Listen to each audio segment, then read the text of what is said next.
Today, we're becoming obsessed with thought leadership, enrichment days, and I'm sure a lot of other topics because today's guest is somebody who really embodies this whole idea of actually asking yourself who you are. How can you become more of who you are? Asking yourself what you truly think and believe about things, and helping others to do that as well. I'm so excited to introduce Trudi Lebron, who is the author of the Anti-Racist Business Book and the founder of the Institute for Equity-Centered Coaching. She has over 20 years of experience helping public and private institutions, as well as entrepreneurs, solopreneurs, founders, helping them to build equitable businesses, workplaces, and learning environments. She also writes a weekly newsletter. Is it weekly? It is I see it. weekly. Okay, I was like, I see it in my inbox a lot, so I assumed Yeah. it was. The day of the week sometimes changes, but it is weekly. I'm there with you. That is how the podcast newsletter is as well. But you all know I love a newsletter. And Trudy's newsletter, The Working Hypothesis, is for living, leading, and dreaming through chaos. And you're currently working on a new project that explores who we are, who we've been, and where we'll be. I'm told I'm going to get an inside scoop on this. You are going to get an inside scoop. We're going to talk about all the things. I am so excited. Trudy, thanks for coming on the Becoming Obsessed podcast. Teresa, thank you for having me. I'm so excited to be here. It kind of plugged this when we hopped on today, but I want to start with this concept of thought leadership. And I want to kind of tee you up. This morning, I literally had a conversation and repeated back something that you said during a presentation at a conference a couple months ago, where you were talking about thought leadership and how you help people and yourself develop your thoughts, figure out what you truly think. And you were talking about it in the idea of who is going to be the people that are kind of the thought leaders of how social interaction will, what it'll turn into and what those cultural things will be. And this morning, somebody was like talking and they're like, I'm trying to stay on top of AI and tech and see what's emerging. And I'm digesting all of this, but it's really hard to kind of distill it and make it into something that other people can understand. And I was like, okay, this really genius person I know, Trudi, said, it's really hard to go in depth for your thought leadership when you're already trying to market and sell and make it consumer ready. Yeah, I would actually say that it's impossible to do both at the same time. It's just different parts of your brain and different approaches to the dilemmas that you're trying to solve. So just to kind of be a little bit more specific here. So the work that I do is I do a lot of things, but one of the biggest things that I do, especially in like my coaching and business mentorship programs, is help people develop ideas that like designed to help us advance our social future, right? So the way that we live, the way that we work, the relationships that we have, anything having to do with like improving human interaction and human experience in life, right, are the kinds of things that I'm interested in. So yeah, and I'm in a field of ideapreneurship. Like my entire career has been about teaching and learning and training and developing other professionals to do their work better, most often to coach better and to help people develop both professionally and personally. So but what I've learned in my journey of like being someone who was like a leader in the nonprofit space and had a pretty traditional kind of like career trajectory after college, when I decided to go into entrepreneurship and really needed to kind of have my own business, I learned real quick that there was a big difference between talking about your ideas to market to people, to sell things to people, and developing your ideas to actually create social change and to like create and to design things that are going to be effective in creating transformation. Those are two wildly different approaches to your work. And often, and this was me for a long time until I was able to like have a team to help me do some of it. For a long time, you are all of those things in your business, right? You're the person who's like trying to come up with the ideas and you see a problem in the world that you want to solve. You have this unique experience in your life that gives you a different perspective. and you want to share that with people, but you also have to figure out how to make money, right? And so it's just easy. Most of the support that's out there is about helping people market and sell. And it kind of creates this like bias. We're overtrained. A lot of business people are overtrained as like marketers and content creators and salespeople, and kind of underdeveloped or undertrained in actually coaching, training, facilitating, creating transformational spaces. Those are different skills. As you're talking, so much is coming up. First, so many people more and more are just not trained or given an opportunity to become critical thinkers, right? Oh, If we, right? Like, it's like as soon as I've had this conversation a lot lately, talking about AI and just the internet and how yeah. much knowledge is there, but how much can't be because it's just never been vocalized and published. And there's so much like intuition and these other Yeah. things that you can't go to the internet for the answer for. But it's our default almost is I'll just look it up instead of, okay, what do I think? How do I feel about this? Yeah. And also, how do I behave, right? Also a big gap between the things that we know or the things that we believe and like what we do in our behaviors and the way we show up in our relationships and the way that we talk to other people and like just the implementation, right? I 100% agree that like those are capacities, right? The critical consciousness, which is actually what I've been studying in my master's degree program and my PhD program, and how critical consciousness development is part of human development overall, but also very specifically around liberation and resolving inequity, right? How critical consciousness is like actually a really important piece of this puzzle. And I think, I don't want to get super political here or anything like that, but I'm just saying we're at a time in our world where we see plenty of evidence that there's not as much critical thinking going on as we would like. And I'll just leave it there. Yeah. It's very obvious that it's not necessarily everyone, but it is being exploited. And it's not necessarily being taught. Before we get on to like liberation and being free, because you wrote about this in a newsletter and I really want to dig into it more. The other thing about going to market too soon, I just had this realization or kind of connected multiple dots on an episode in the last few weeks. As business owners and entrepreneurs, so often we're like, I have this hobby. How do I monetize it? Oh, yeah, and I think real. Part of it, I realized, comes from the need or desire for validation of like, this hobby isn't worth doing. This thing isn't worth me exploring unless somebody's going to validate it for me, AKA pay me for it. I think that's true for some people. I think that for other people, it feels fun to just see like, can I sell this? You know what I mean? But I think it's something to be careful about because it's fun until it starts to stress you out. You know what I mean? Like it's fun until all of a sudden you have this like business by accident that you're like, I didn't actually even want this. Right. So I think the intentionality behind what we do and how we spend our time is really important. But yeah, I totally agree with you. I learned so much from your presentation at the Dream Bigger Summit that made me really tune into, I want to have the podcast in this time frame is a lot about play, exploring, doing things that are unnecessary and joyful just for the sake of them. And I say unnecessary kind of tongue in cheek. Yeah. And so when you were talking about developing your thought leadership and building this enriching environment, or what I've been now in my head referring to it as enrichment days, I don't know if that's actually what you called it, but I would love for you to go into a little bit more depth of what that looks like for you, how people can cultivate that for themselves to step into and start to discover their thought leadership. Yeah.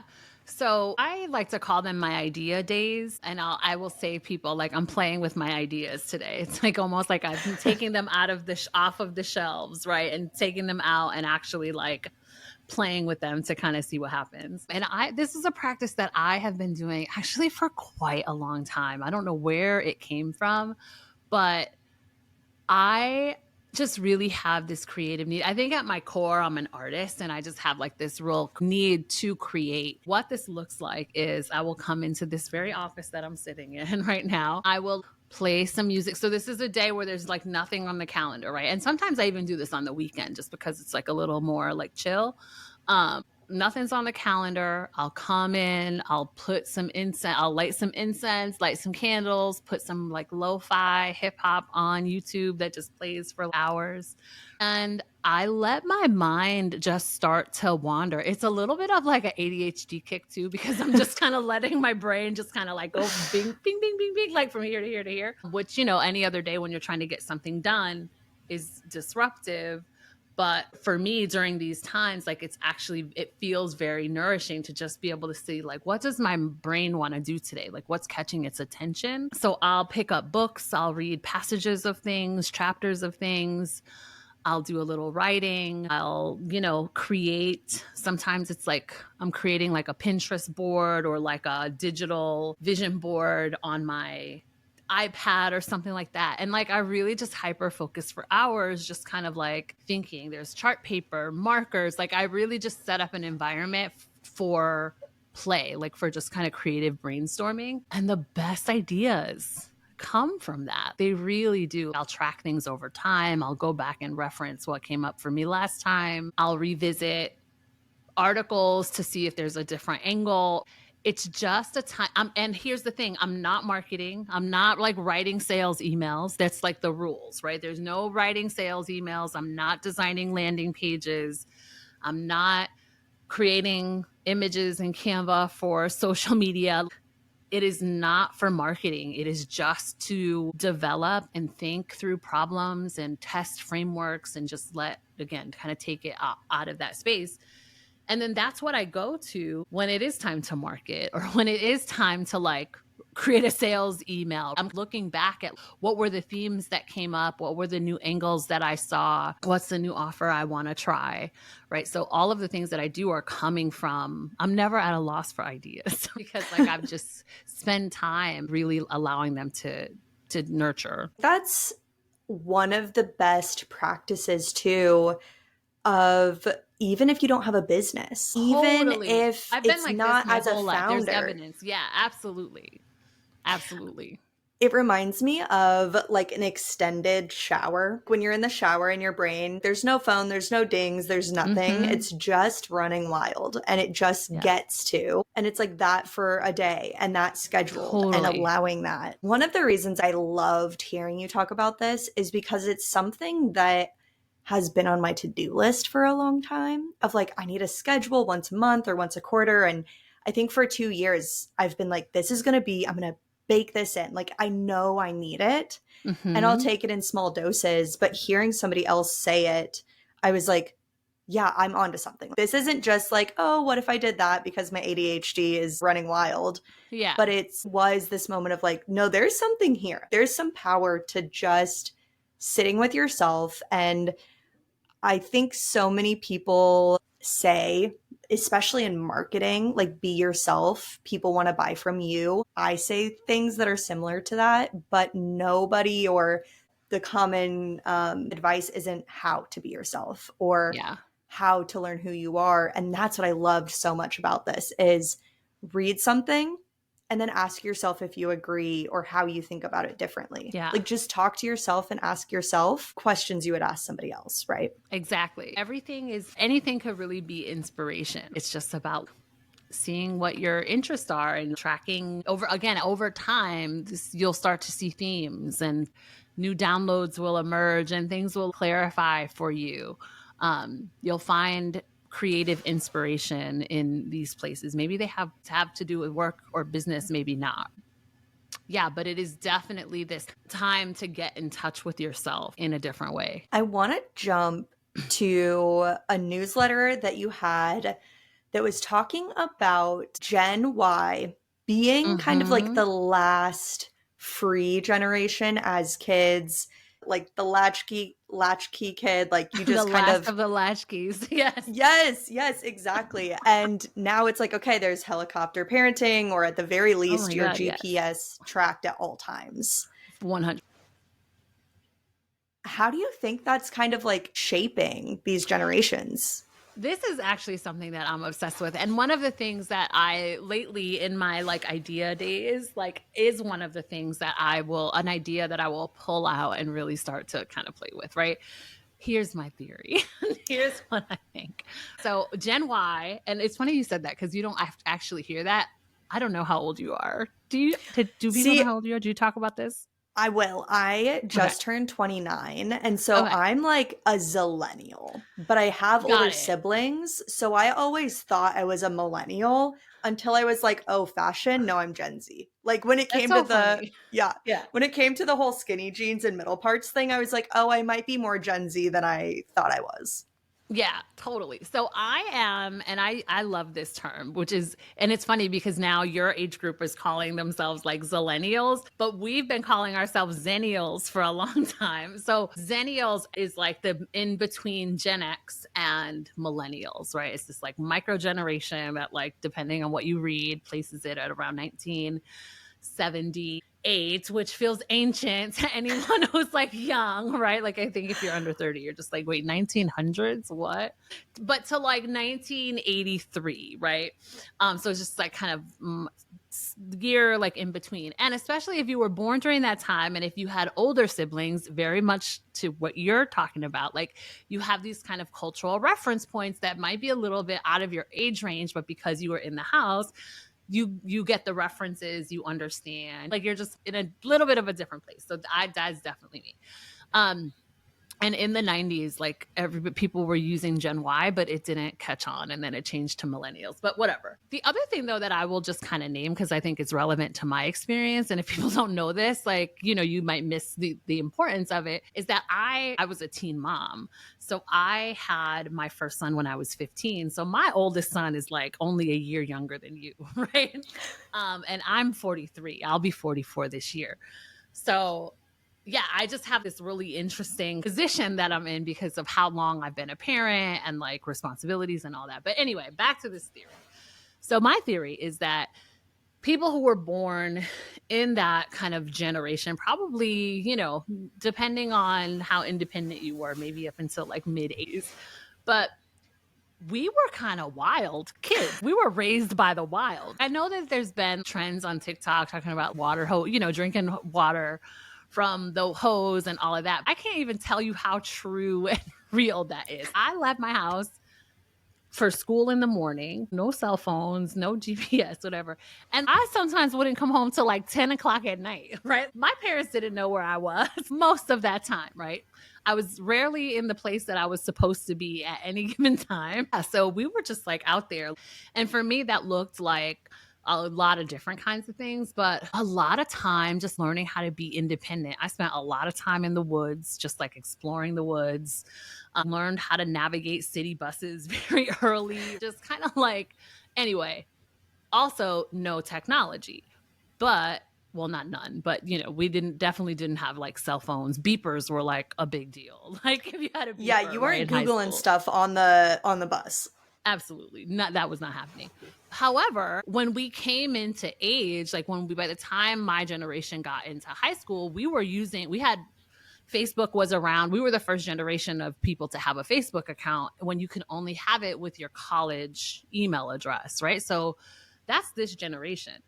So we're kind of digital natives in a way that like we came into that technology as it was being released. We came into it at the same time, but we remember what it was like to just have a childhood that was not documented.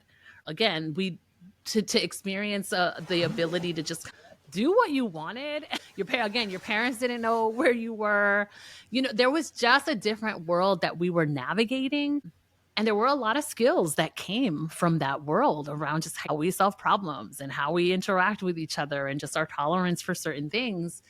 And I think that there's a big difference between those of us who experience that and folks who are coming into adulthood not knowing a world where you could just be left alone if you wanted to. Yeah, Right. where And you there's could something, mess up and it wouldn't be on the yeah. internet. And that's what it is for me. That is, to me, that is the most interesting and important part of it. It's not about judging, oh, like you don't know what it's like to be without a phone. Like there's no judgment around that. But there, for me, the most interesting part of it, and the part that actually feels a little, this might be overreach, but to me, because of how important freedom is to me, it feels a little oppressive. Like it Mm. feel the fact that you have always potentially, right? Anyone listening, right?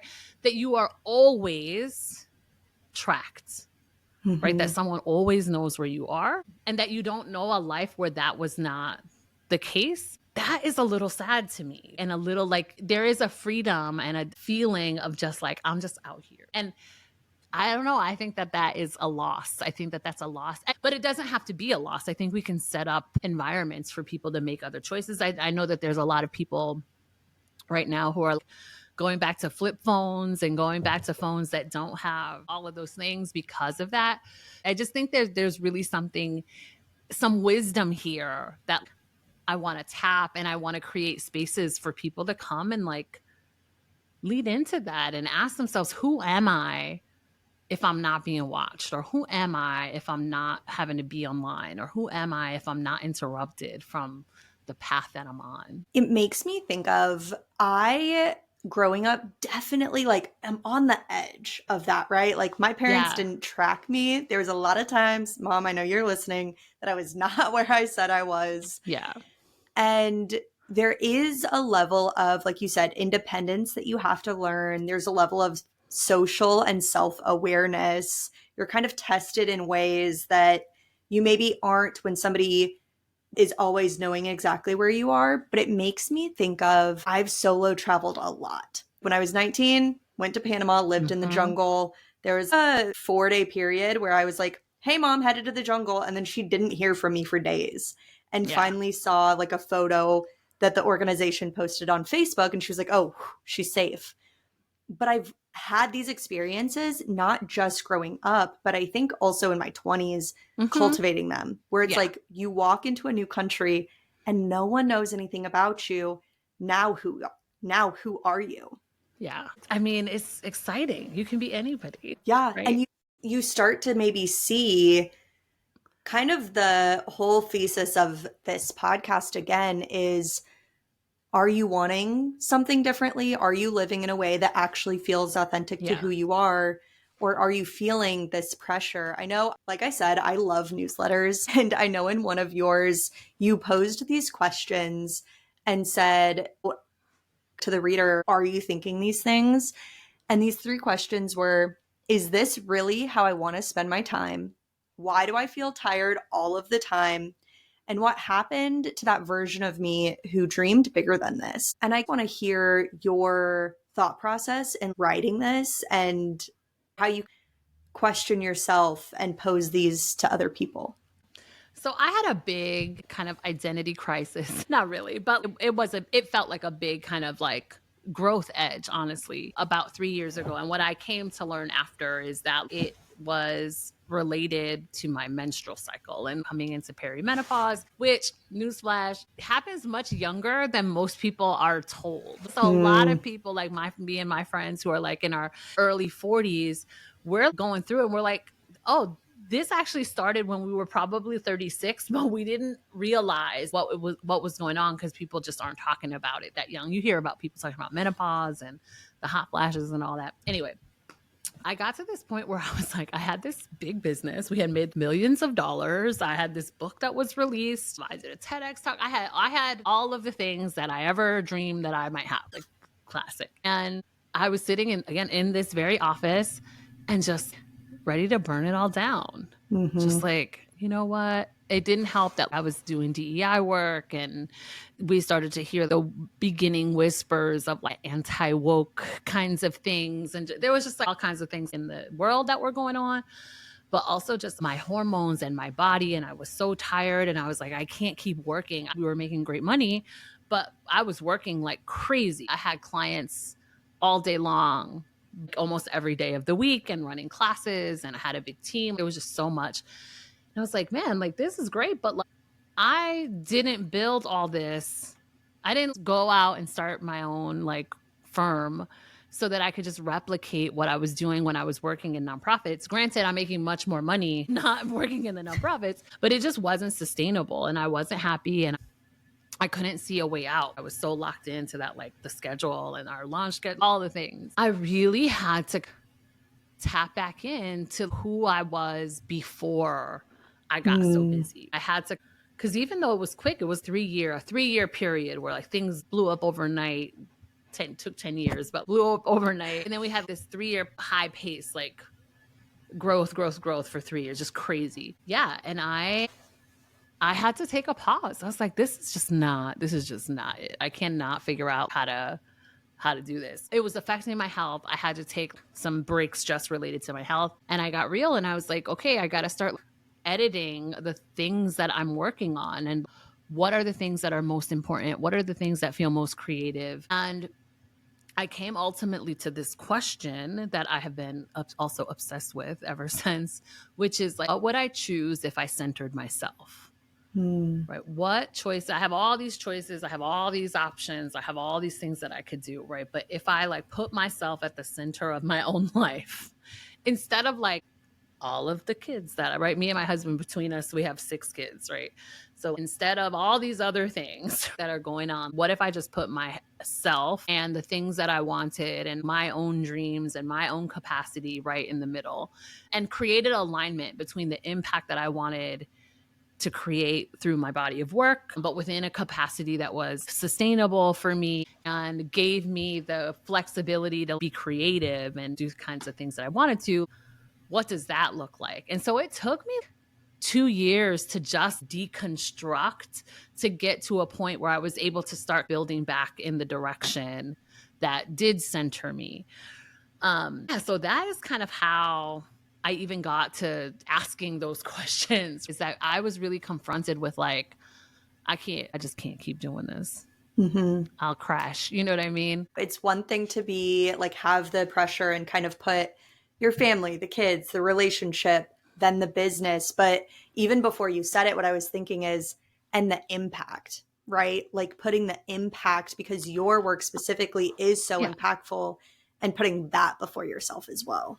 100%. I mean, the work that we were doing was literally in real time, impacting a whole industry of people. We were working with companies that were training thousands and thousands of people all over the world. There was a lot. We were very busy and certifying people in coaching and certifying people there was just so much going on. And I loved all of it. I loved all of the work. But what I realized, again, once I started asking that question of what if I center myself, and also where, before all of that, like what was the track that I was on? Where was I trying to get to in the first place? Just kind of recalibrating helped me realize this business model here is great, but it's not actually the one that puts me back on my most authentic path.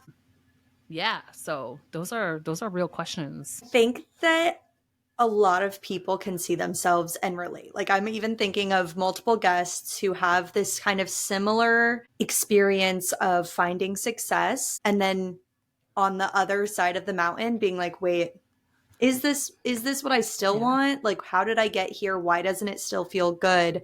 And I'm really curious your thoughts and experience with, like you said, having $1 million, multi-million-dollar company, having a book come out, doing the work, like having all of these pillars of success, and then kind of seeing it. And I almost want to frame it as like the needle always seems to be moving. How do you keep the needle and the goals in mind, especially now that you're like, okay, I like reevaluated them. Now in 5 years, how are we going to keep that in mind?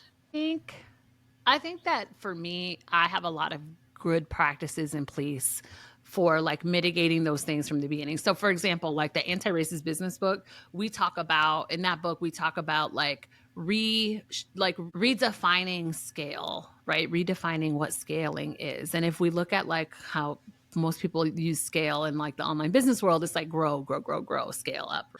But what scale actually means, if we just look at like what that word means in that context, it really just means like appropriate size, right? That something is scaled. If you were to look at a map, it might say this is not to scale or this is to scale, which means that it is the right size within the context that it exists.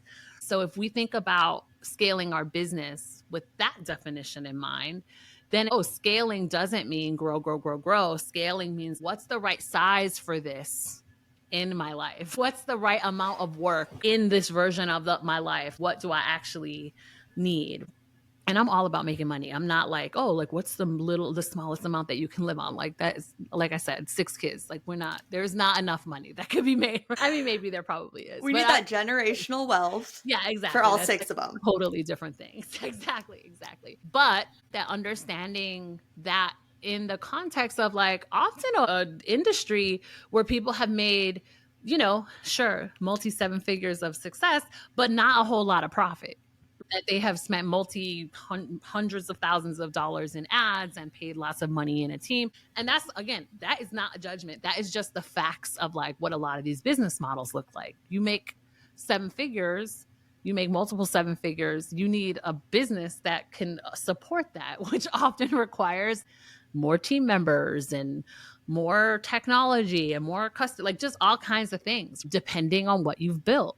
So again, rethinking about scale is one of the things that I think like has helped me just not feel like I have to be on like a grow, grow, grow kind of path, but more like I don't want to compromise the way that I want to live or the way that I want to work or what I want to be working on just to hit an arbitrary number. I'm not competitive like that. Again, I want to make a lot of money, but within these boundaries. I first want to give you your flowers because this is exactly so many things that you talk about are things that I'm starting to hear in conversations, and you are years down the line and thinking about them. And this is why I wanted to talk about thought leadership with you, is because it's so evident in just having a conversation with you. We met at a retreat a handful of years ago, and I, through conversations with you, could sense that like groundedness, right? In getting up and like leaving a session to be like, yeah, I didn't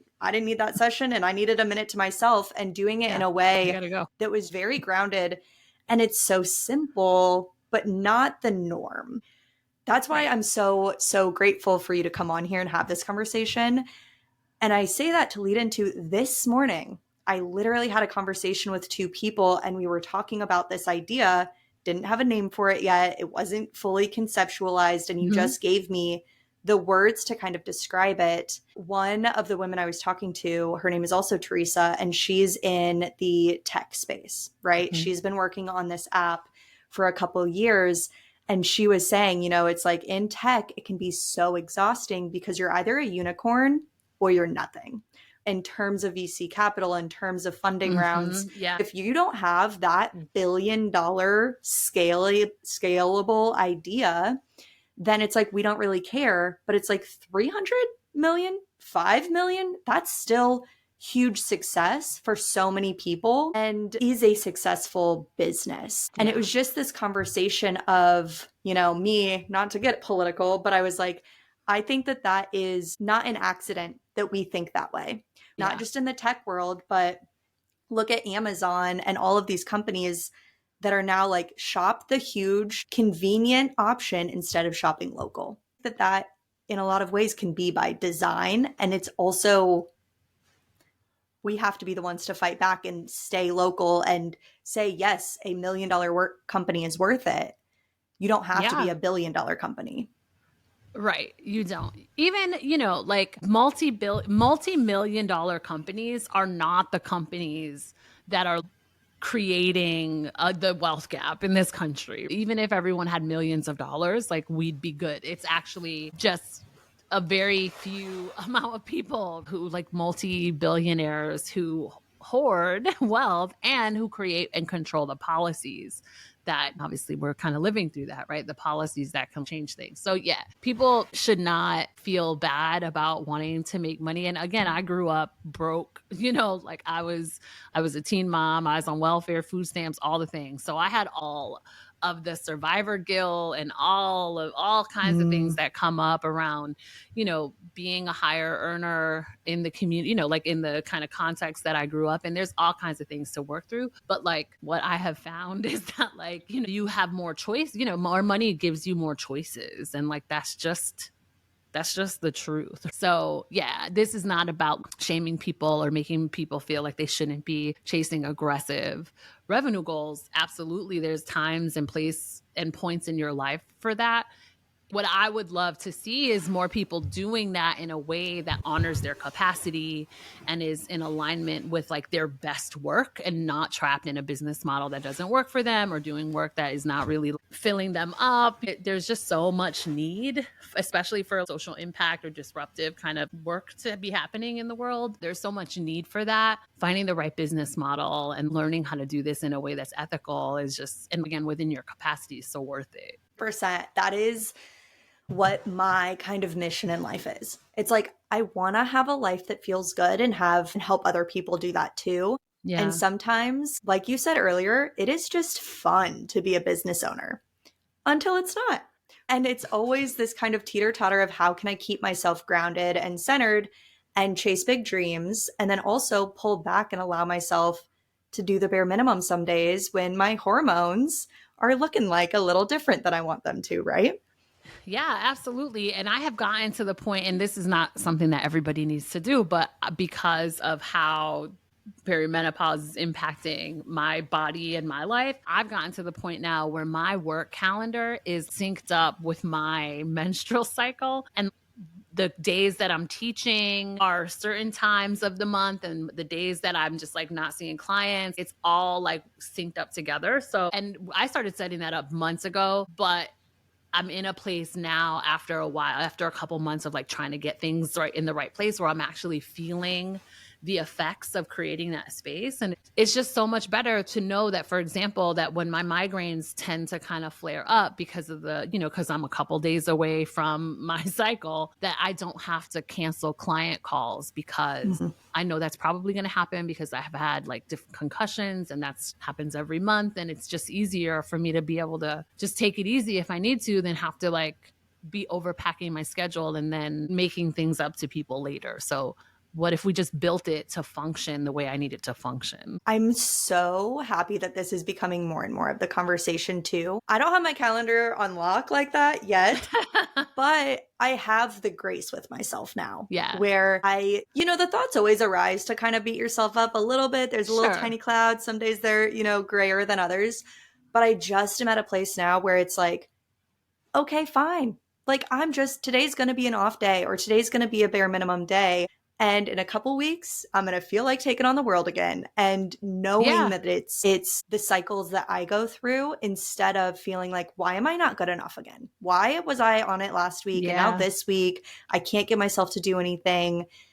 And just having that grace to be like, okay, this is where we're at, not going to beat myself up and working to learn it more and more so that I can, set it up yeah. Let me like you're tell you, I talking have about. my whole like chat GPT like ready to support me with this. I'll go in there and I'll be like, I need a cycle check. And it's like, you're on this day of your cycle and this is what's happening in your body. And if you're feeling these things, it might be this, right? So that I can just kind of like remember and recall and be like, oh yeah, like this is kind of what's happening. So if I feel like that great idea that I loved last week, I hate it this week, maybe I'll still hate it in 2 weeks, but let's not make a decision about it today. You know what I mean? Like, let's just like should take my foot off the gas for a minute and just chill. So all kinds of little things like that just create a lot of space for you. So you're like, know what's going on. You're just a little bit more compassionate to yourself. Yeah. And for me, I will say that it has also helped me feel like just a little bit more attuned with myself. Like I'm just kind of like Mhm. in my body a little bit more instead of running through life, which is how I lived most of my life. Just up until 40, I was like, I don't know when I'm getting my period. Who knows? I'm not paying attention. I was just doing whatever because it just wasn't affecting me. And then it hit me like a wall. So I had to make a lot of adjustments. My experience, and it's hard to look back and be like, is this what happened? But my best guess is that I was feeling the effects of it like throughout my life and just bulldozing through it.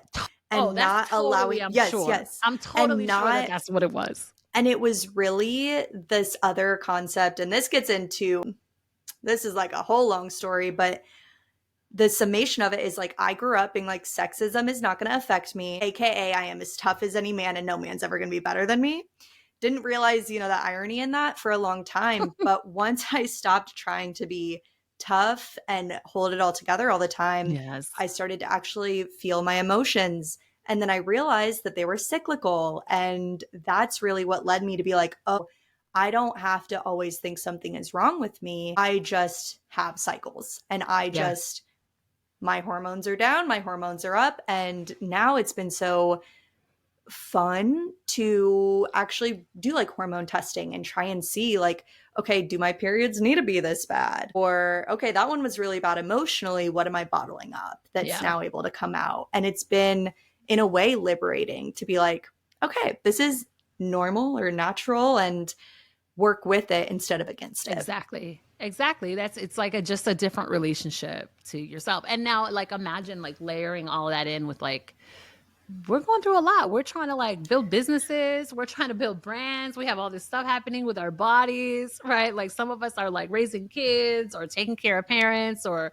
just all the responsibilities that we have in our life and all of the relationships that we have and manage in our life. And I think what I'm trying to invite people into is in this season is just having like a little bit more of an intentional relationship with themselves in all of these roles as we engage in all of these roles. So before I get into my last series of questions Mhm. here, I want the scoop. I want to know what you're working Yes. on. Okay. So we are all of this kind of work that I've been doing over the last couple of years has been really to downsize the amount of hours I'm spending delivering. At one point was couple of different types of like programs and masterminds and certification programs to really streamline because I love coaching. So I'm always going to be coaching to streamline my coaching to really one container, which is like my mentorship and mastermind program. And what it became really important for me to do that so that I can reinvest some other time in a lifestyle brand that we are launching this year. And I'm really excited about it. We're launching a magazine. We're going to publish a physical magazine twice a year. We're going to have merch. It's going to be this big, like, it's going to be just a really different creative project that I'm taking on that feels very different from any of the other iterations of my business. And one way that we're going to kick things off is just to start hosting work parties. So we are starting to host free co-working sessions monthly. We have them scheduled right now through the summer. And if they pop off like we hope they will, we'll continue doing them. But it's kind of like co-working meets day party. And so we'll get together for 2 hours. We're going to try a couple of different dates. We're going to play music. We're going to send you a pre-party kind of like checklist to get in the mood. And we're going to come together and we're going to work. And what I love most about this is that, and it's free, like it's a free co-working session and we'll do, some drop-ins and some kind of check-ins and stuff like that. But for the most part, we're really going to be together supporting each other and getting work done. And what I love most about it is that every single person in our community is doing work that is like meant to change the world in some kind of way that moves us towards diversity, equity, and inclusion.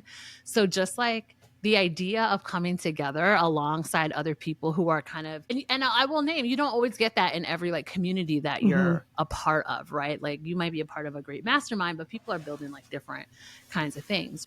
The idea of coming together to work on ideas, to advancing our kind of idea-based businesses, our idea-focused, intellectual property-focused businesses, to come together and write the essay or write the email sequences and write the talks and develop the curriculum and just carve out the time to advance your work is something that I'm super, super excited to do. And that's one of the kinds of things that we just didn't have capacity to do for a while. So I'm just really excited to have them come back. It feels so much better than like a webinar. Come and let's get work done. You know a lot of stuff already. You don't need me. I have tons of trainings you can take with me, but you don't actually need that right now, probably. What you probably need right now is like a dope community, focused time to like get stuff done. Yeah, so that's what we have coming up, and I'm just so excited about it. I'm so in. Sign me up for the magazine. And Yes. I love this. And I love this return to just community for the sake of it. Yeah. Instead of right now, I'm invited to a handful of kind of like mastermind groups or some that I paid for, a couple that people have been like, Sure. oh, just come. And I'm at the point where I'm like, I don't really need to learn something right now. It doesn't mean I know everything. I don't. But No, I but don't sometimes you just need to really. integrate what you know, and you just got to get some things done. Yes. And then I also can look back at like back to what we were talking about, that thought leadership, which can come through just those conversations with other people who are like in it and going through it Yeah. on a more, equal playing field instead of somebody being like, okay, here's how Yeah. to do it. I I love think this. I think also, especially in our community, like people are building different kinds of businesses. So right, so the Mm-hmm. majority of people who are in our community, they're coaches, creatives, consultants, service-based entrepreneurs, subject matter experts of some kind, right? And they're not just wanting to build like this big online business. Like most people want to have like a differentiated practice, something that feels a little more fun. So they're meeting people in person in their communities. They have some clients online. They might be hosting some retreats. Like they might be doing some contract work. So they have more of a boutique, differentiated kind of approach to their business. But again, like that. So it's not this plug and play. Here is how you build this business and everyone's going to do the same thing. That like rarely works for people. One thing is going to work for everyone. So instead it's like, most people have an idea of what they need to be working on. Like, let's come and create some space for that. And of course, if people want advice, we have other ways to give people advice, but like, let's just get some work done. Mm-hmm. I love it. Let's get into some fun questions here at the end. Okay, let's do it. I really want to know when it comes to, I'll say entertainment. So, Yeah. reading, listening, watching, attending. What are Yeah. you obsessed with right now? I love TV. Teresa, I just watch so much TV, like it's a little ridiculous how I can be as productive as I am and keep up with. Actually, I watch TV while I cook, and I cook a lot, so I'll like have my iPad and I'll be watching my shows. So here's a couple of shows that I'm like really obsessed with. Yes, give it to me. I'm actually obsessed with. I just finished the series 1929, which was part of the Yellowstone kind of franchise. So that just ended. I watched that. I am about to start. I'm watching Surface right now, which is on Apple TV. I love The Righteous Gemstones. Have you seen the show? My Yes, God. Funniest show on TV. am not caught up like season 4, but oh my God. This show is crazy. Obviously, I just finished watching White Lotus. With you on that one. Forward to now that I like have a couple that I watched like 4 season finales of shows last weekend. So you're like, wait, what's next? So now I'm like resetting, right? So now up in the queue, obviously Handmaid's Tale. I have to start watching that. I like for a couple episodes to build up so I could like watch the sequence. Season 3 of Yellow Jackets. Yellow Jackets is like, I got on that train late. I watched 2 seasons in probably a week and a half. Not healthy. I started Yellow Jackets and my partner knew. He was like, I don't know that you should be watching this because whatever I watch, I feel it like a little too much and I dream it.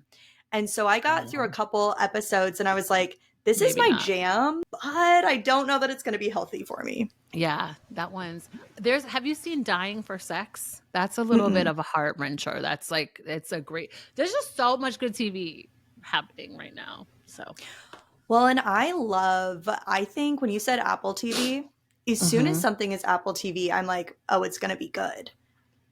Did you? Although I gotta say, I do like a lot of Apple TV, but Severance this season is just like, I haven't done this season yet. Yeah, oh, okay. No. That is, I'm like, I tend to turn on and off my subscriptions. And so we were waiting for Apple TV. We're waiting for all of Severance to be out. Like you said, I need to be able to watch it back to back.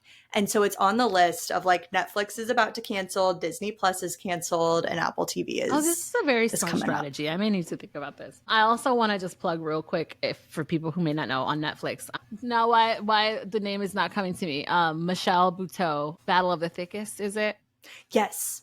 So that is a new Survival. season. Survival of the Thickest. Survival of the Thickest. Yeah. So that is in the queue along with Handmaid's Tale, Yellow Jackets.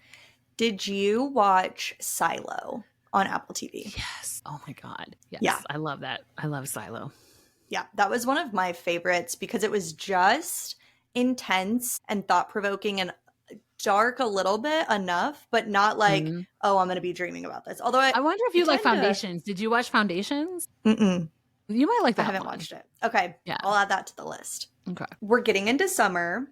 Yes, So whether we are. it's travel or activities with the kids, whatever it is, what are you obsessed with in summertime? Yes. So my theme for this summer is business life and day parties. That is I'm my in. theme for I'm this so summer. in. Okay. So I have a bunch of stuff that I'm like, we're launching our new kind of, offers this summer. We're kicking off the work party. I'm going to be hosting some like intimate day party salon type things in my home. I'm trying to be out with friends. I'm going to France in 20 days. Yes. Yeah. So I am trying to be out here this summer and infuse more fun. Honestly, that is the energy that I'm approaching this season with. Let's just have as much fun as we can. And what if that's just the strategy? I'm here for that too. Like Yeah, that is speaking my language. for sure. Well, Trudy, how can people work with you, connect with you? Yeah, come to a day party. Number one, again, we're going to be hosting them every month. We are kicking them off in May, but we have them already planned through the summer. So come to a work party. The website to register for that is just trudilebron.com/work party. One very, very straightforward. You can get on our email list, Working Hypothesis for Living, Leading, and Dreaming Through Chaos. That's a fun newsletter, gets you to know a little bit more about me and my work and my life and how, my perspective on things. So those are the best ways to get in touch and learn everything about the world that we're in through those two places. And we will add that to the show notes. Perfect. Thank you so much for being a guest on Becoming Obsessed. Like I said, feel like you really embody what you're doing. And I always say, I don't want to buy from somebody who I can't see the fruit of their labor, right? And you are like the embodiment of you can see the fruit of your labor and being a thought leader yourself. And like I said, having these ideas that I'm like starting to come to, or I've been talking around and don't have the language for, and seeing this like iteration of them being a little bit more fleshed out is it's what I want to be around. And so thank you so much for letting me in your world and having this conversation with me. You're so welcome. It has been so fun to reconnect with you. And I'm excited about what you're working on too. So be in touch for sure. Yeah. And I mean, the fact that you came to Omaha to me is so special as well. I'm like trying to get more people to experience Omaha. Yeah. Shout out to Omaha. Shout out to Megan Hale. Yes. Yes. She brought me out to Omaha. Yes. And if you're still listening, I want to know. Send me a DM, send me a voice note. Let me know what you thought about this episode and also where your thought leadership is taking you. Or if you want to do a day work party, I am so in. Teresa, you want to come and host a work party with us? Co-host a work party? No, I'm Can so we do in. that? Yes. That is one of the things we want to do. Okay, we're going to put it on the calendar. Yeah, We're okay, gonna co-host perfect. a work party. We'll chat about that. So fun. Okay. Okay, amazing. No, I'm so excited. Okay, well, with that, guys, let's go get obsessed.